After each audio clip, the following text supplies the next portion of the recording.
Bonjour et bienvenue dans la chaîne Mathématiques Sciences. Aujourd'hui, je vais présenter et expliquer une nouvelle vidéo qui est une vidéo en espace et géométrie sur comprendre la différence entre un théorème, une propriété, une définition, une conjoncture et un postulat, etc. etc.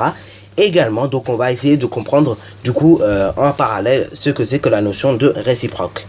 Alors donc là, en gros, je fais par ordre si vous voulez. Donc ce qu'on apprend, on va dire le mieux, j'ai mis en haut. Ce que tu dois apprendre vraiment par cœur. Après, ce que tu dois apprendre un petit peu, j'ai mis en bas, ok. En gros, ce que tu dois presque pas apprendre. Bon, voilà. Donc là, c'est parti mon kiki. Donc déjà, on commence par les conjonctures et le postulat. Donc là, c'est des trucs que vraiment tu dois pas apprendre. Hein. Ou presque pas apprendre, ok. Parce que bon, par moment, on peut te faire apprendre quelques conjonctures. Mais bon, généralement, on ne te fait pas apprendre les conjonctures ni les postulats, ok. Voilà. Donc pour les postulats, ceux qui ne savent pas justement, c'est quoi? Justement, c'est comme une propriété si vous voulez, mais qu'on n'a pas démontré. Ok. D'ailleurs, à ne pas confondre avec la notion de propriété admise. Ok. Ce qui n'est pas la même chose du tout. Ok. Donc un postulat, c'est une propriété, mais qui a été qu'on n'a jamais réussi à démontrer en fait. Après donc vous avez un peu plus loin la définition. Donc là concrètement c'est basique hein, si vous voulez. Donc par exemple prenons une définition, un losange c'est 4 côtés de même longueur, ok. Donc voilà, c'est pas compliqué. En gros c'est, si vous voulez, c'est un mot, c'est une phrase, ok, qui va tout simplement décrire qu'est-ce que c'est que la chose, ok, qui va dire qu'est-ce que c'est comme élément. Après vous avez la propriété admise, justement, qui veut dire que c'est une propriété bien sûr qu'on a réussi à démontrer, mais qu'à votre niveau vous n'êtes peut-être pas compris, que vous n'êtes pas justement à l'heure, et que ce n'est peut-être pas l'heure de comprendre la démonstration de cette propriété, ok. Donc les propriétés admises, c'est pas des propriétés non démontrées, c'est des propriétés que pour l'instant vous n'avez pas accès à la démonstration parce que vous n'avez pas encore le niveau, ok. Après vous avez la propriété tout simplement. Donc les propriétés si vous voulez, elles peuvent être démontrées, ok. Comme par exemple la propriété dans un triangle, la somme des angles est égale à 180 degrés. Cette propriété est démontrable, ok. Il suffit juste d'utiliser les angles internes pour démontrer cette propriété. Voilà, je vous ferai peut-être une petite démonstration là-dessus un peu plus tard dans l'année, ok. Et après donc un peu plus haut, et ça vraiment ça à connaître par cœur, c'est les théorèmes. Alors là les théorèmes, franchement il faut apprendre ça comme si vous apprenez votre poche, hein, parce que les théorèmes vous allez en manger, mais alors à toutes les sauces, hein. En quatrième vous avez le théorème de Pythagore. Et en cinquième vous ai fait découvrir un petit peu le théorème de Pythagore, ok. Donc en quatrième vous avez encore le théorème de Pythagore, c'est pile d'un programme. En troisième vous avez le théorème de Thalès, et vous verrez donc à nouveau le théorème de Pythagore. En seconde vous avez le théorème de Bezout, ok, avec tout simplement la divisibilité dedans. Donc ça permet tout simplement de démontrer en utilisant la divisibilité et compagnie. Après donc vous avez également en première donc les théorèmes de la médiane, et après tout plein d'autres théorèmes, hein. Par exemple pour déterminer que deux suites sont bien convergentes, etc. etc. Bon voilà. En gros c'est toutes, si vous voulez, les sous-titres qu'on peut trouver en mathématiques. Et donc il est important quand même de comprendre tous ces sous-titres, parce que néanmoins il y en a vraiment beaucoup, hein. C'est rare dans une matière scientifique qu'il y ait beaucoup de sous-titres comme ça, ok. Et les maths justement c'est un peu ça.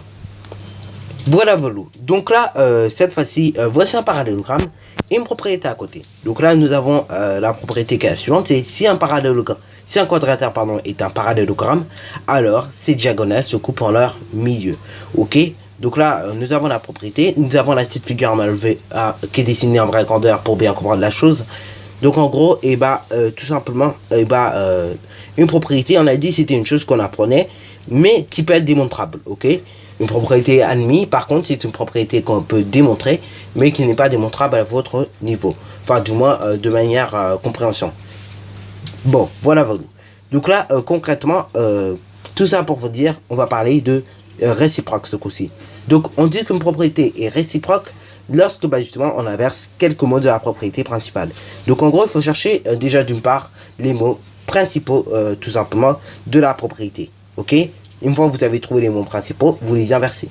C'est-à-dire donc si par exemple un mot principal était en haut, vous mettez en bas, et inversement si c'était en bas vous mettez en haut, et donc là vous obtenez votre réciproque. Alors là c'est parti mon kiki. Donc pour trouver la réciproque de cette propriété qui est la suivante, c'est si un quadratère est un parallélogramme, alors ces diagonales se coupent en leur milieu. Ok? Donc là, concrètement, voici les mots-clés qui sont déjà surlignés. Donc là, nous avons parallélogramme en haut qui est déjà surligné. Et après ce alors, justement, vous avez d'autres mots qui étaient en bas. Ok? C'est pour ça que je dis en bas, en haut. Du moins qu'il n'y a pas le alors, vous êtes en haut. Et après le alors, vous êtes en bas. C'est pour ça que je sors avant, en haut, en bas. Ok? Bon, peut-être c'est pas clair. Peut-être qu'il faut, c'est pas clair comme ça. Et que je vais essayer de faire clair. Donc en gros, quand c'est avant, et ben je dis toujours en haut, et quand c'est après, et ben je dis toujours en bas. Ok? En haut, donc du alors, et en bas du alors. Ok? Donc en haut, avant le alors, vous avez parallélogramme comme mot-clé. Et après le alors, ce que je dis en bas, et ben vous avez tout simplement les mots-clés. Donc ces diagonales se coupent en leur milieu. Ok? Voilà, voilà. Et après, quand on essaie de former sa réciproque, on obtient ceci. Donc là, on obtient, c'est la propriété suivante. On obtient, si un quadratère a ses diagonales qui se coupent en leur milieu, alors c'est un parallélogramme. Alors donc là, cette propriété existe vraiment. Tu peux aller regarder d'ailleurs dans ton cahier de cours de mathématiques. Si tu étais dans la même classe que moi, tu verras que cette propriété existe. Et même si tu tapes sur internet propriété du parallélogramme, et ben tu verras que justement, tu trouveras cette propriété assez facilement. Et tu te rendras compte que cette propriété existe. Donc là, deuxième propriété, c'est si deux angles sont opposés par un sommet, alors ils ont la même mesure. Donc là, concrètement, voici les mots-clés qui sont soulignés avant le alors, et après les mots-clés qui sont surlignés après le alors. Ok? Donc là, je les ai mis en jaune avant le alors, et après le alors, justement, je les ai mis en vert. Donc là, en gros, on va les inverser. Et donc là, quand on essaie de faire la réciproque de cette propriété, on obtient cette propriété suivante, c'est si ils ont la même mesure, du coup, ils sont opposés par le sommet. Ok? Donc, on sous-entend bien les angles opposés. Ok? Mais alors là, concrètement, et ben justement, cette propriété, on ne peut pas former de réciproque. Donc concrètement, et ben, qu'est-ce qu'on peut en tirer comme conclusion? Et ben, on peut en tirer comme conclusion qu'il y a certaines propriétés, on peut former des réciproques. Et il y en a d'autres, et ben, on ne peut pas former de réciproque. C'est comme ça, la vie, c'est les maths. Ok? Bon, voilà. Sur ce, donc, c'est déjà la fin de cette vidéo. Alors, si tu as bien aimé, surtout, n'hésite surtout pas à liker, à commenter, et bonne réussite à toi en mathématiques et en sciences.